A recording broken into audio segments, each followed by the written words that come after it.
Hello, and welcome to week four's Q&A session. I'm trying something different this time to more directly connect my answers to the questions you're asking. So I'm trying a more desktop framework. Let me know if it works in the feedback on the Q&A.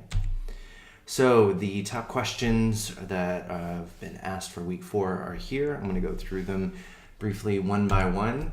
The first question ties into my off-the-cuff remark during week four's lecture, asking or talking about Monica Crowley, one of the nominees for the National Security Council for the new Trump administration in the U.S. She ended up not being considered or given a position because evidence came out that she had plagiarized a significant percentage of several books that she had written, as well as her PhD dissertation, and has now recently become a lobbyist for the Ukrainian government or an organization related to the Ukrainian government. And the answer, if you were plagiarize your response paper, I have no idea what you will do in the future, but you will not pass this class. So don't plagiarize your response paper. It is short and is pretty straightforward. So it is a funny question. And, if you want to become a lobbyist afterwards, these, if experience has taught me anything, that there's a trade-off between trying to make sure people learn from their mistakes of their past, pay a cost for it, but that afterwards they should be given a second chance and be able to be making a contribution. So hopefully that's what Monica Crowley is trying to do. Next, how do you answer the short answer and essay questions for the exam? Like how do you write it, the response structure, etc. We'll be going into more detail about the format of the midterm in week 5. Put simply, the short answer questions, it should be pretty clear about what kind of answer we're looking for. We recognize that it is a 90-minute exam and that you have a limited amount of time per question. So do your best to try to answer the questions completely as you can while making sure to not spend too much time on any one question. And I think usually the guidance that we give is about a good paragraph. You're writing it in the blue books, and of course different people's penmanship lead to vastly different number of words that can fit on a page. So just make sure that you feel like you answer the question thoroughly and completely given the time that you have. And the same goes for the essay as well, right? That there should be a clear essay structure with an introduction in which you introduce the material and the structure of the rest of the essay. You usually have 3 or 4 main substantive paragraphs and then a conclusion. And this ties into the next question here, right? How long should our short answer and essay responses be? It's basically making sure that you answer the questions as thoroughly as you can, though you do only have a limited amount of time. Given the point structure for the questions, we usually recommend you take roughly that percentage of time for each section of the exam. So for the essay, if it's worth 40 points, then maybe you want to take a half an hour, 35 minutes for the essay. Make sure to write an outline on the scratch paper if you can to kind of plan your answers so that it is concise and well organized. And for the short answers, usually the guidance is about a paragraph of text, making sure that you answer the question as completely and as thoroughly as you can. The next question is tying into our head of school in the School of Politics, Andrew Banfield's off-the-cuff remark in his POLS1005 lecture, saying that liberalism is fairies and rainbows, and saying that if you answer that in one of my exams, you will get full marks. He is my boss, but I am the boss of this class, so no, you will not get full marks. And he was joking. So I think we're looking in this class, as well as in his class, a more complete and well-argued answer for any kind of exam question. Next question, do you lean more toward utopian or realist views of the world? I think it's a good question, and it's one that I asked you to be able to give me feedback on. I think for me, as an academic, there's always some qualification involved that I would have to say it depends on the topic and the issue that you're looking at. And I have both my cynical moments and my utopian moments, so it really does depend on the context. Not much of an answer, sorry about that. What will the essay for the semester be on? That is the response paper, and we've touched on it in class and in tutorial. The complete expectations for what the response paper should consist of is in the course guide. So as with most things related to this class, take a look at the course guide and let me know if you have any specific questions after reading that. The next question was about the air conditioning in the lecture theater, which unfortunately lecturers do not have control over. There is centralized planning for such things. It is nice that at least we do have air conditioning in the lecture theater as opposed to Hayden Allen where we have our department, but unfortunately it is centrally planned so that we can't be able to make changes, which is probably, I guess, for the best considering our understanding of collective action problems and different preferences that could lead to some heated discussions, I guess, during class. So it's lucky in some ways that it's out of our control. Next question, have you seen any Adam Curtis documentaries? I looked online. I had not heard the name before. I looked online. It looks like he has a long and interesting list of films to watch. Maybe during winter break I'll be able to catch up on a couple. The last couple look particularly interesting and relevant to the subject matter of the class.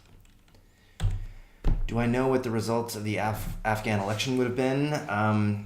In discussions with the people who helped doing the recount, as well as what ended up happening after the election, and when I met my friends who were playing a part of it, the election commission actually came out and said that Ashraf Ghani would have been elected. He went into the election as a favorite. He didn't do as well as Abdullah in the first round, but by all intents and purposes, he beat Abdullah by I think he won with 53 or 54% of the vote. Would you agree that the world is returning to a Cold War bipolar environment? I think most scholars would say, and I would have to say there's some evidence for this, that it's going to be less clear-cut than that. That I think the Cold War was a period that scholars are seeing as being an exception rather than the rule, that it's going to be more complex, more of a multipolar, less cleanly bipolar world than what happened between the U.S. and Russia from the late 1940s until 1991. So I think the implications, Ken Waltz and other realists would say that with a bipolar world, there is stability and clear understanding of who the other actors are, what they want, and what the power distribution is. In a multipolar world, that gets more complicated and more problematic because there is a lot more for states to consider and a potential number of interactions that could make it harder for them to figure out what's in their strategic interest and to be able to monitor actors that could be relevant or threatening to states' national security. Going back to the assessment, would it be possible to post the quiz questions for the finished quizzes? The short answer is no. The goal was to encourage you to spend time and to look at the quizzes week by week. We still have well over half of the semester for you to take quizzes and take screenshots or take notes from the quiz questions. Again, it is likely that all students would have different combinations of quiz questions because they come from a larger pool of twice as many questions than anyone is asked. The reason we try to take it from that pool is so that you have a clear idea about what kinds of questions were being asked, what kinds of topics were being covered, and provide a bit of guidance for the midterm, which will also be useful for the final exam. Last two questions. How will the use of cyber attacks and the incentive to keep them secret play into the argument on democratic peace as they become more frequent in both non-democratic and democratic countries? If the question is, are democracies using cyber attacks against other democracies, and might that lead to some sort of conflict between them that would invalidate what we see as a lack of conflict between democratic states? I think that's a very good question. The literature would suggest that democracies have other ways of dealing with differences, and there has been a growing realization of the role that cyber attacks can play and how vulnerable different states are. And I think intelligence gathering, as we've seen in class, is something that all states have to try to do to the greatest extent possible. But then there is also a recognition of there are limits in the behaviors of states that can not elicit a widespread response. And I think democracies are more likely to try to find other ways to deal with these conflicts in a way that wouldn't be violent. I think the democratic piece is considering conflict as violence that leads to death, and cyber attacks would be different, to really conceptualize the costs of conflict as being similar. But if two democracies start targeting each other's power infrastructure or government websites, there could be a need to kind of rethink the relationship between violence and political institutions, and what non-violent conflict and actions actually mean. Kind of an equivocal answer, but I think it gets at the difficulty of trying to define what conflict is in a time in which we have these new fields of competition and advantage in information. Last question for this week I've received. Are Thailand and Afghanistan, I'm assuming, the only countries that have never been invaded? That is another good question, and it's one I've thought of and have talked about in other classes. There are different lists that different people have depending on how you define your terms about what an invasion is. Can you have a conflict when some of your territory is lost, but you never actually step down and lose territory? Would that be considered, or just whether you get into a conflict on that territory, or does your government have to be governed to a certain extent by another state? Thailand is one that's probably mentioned more often than Afghanistan, but the most common countries that people talk or debate about would be Ethiopia in sub-Saharan Africa, Nepal and Bhutan in Asia, partly because of their remote geography, and then for different reason, San Marino and Vatican City, two microstates in Italy. That there's been some evidence that there hasn't been any kind of sustained invasion or occupation by another state actor.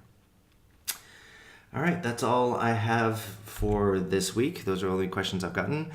Great questions, keep them coming, and I will be seeing you in lecture next week. Thanks.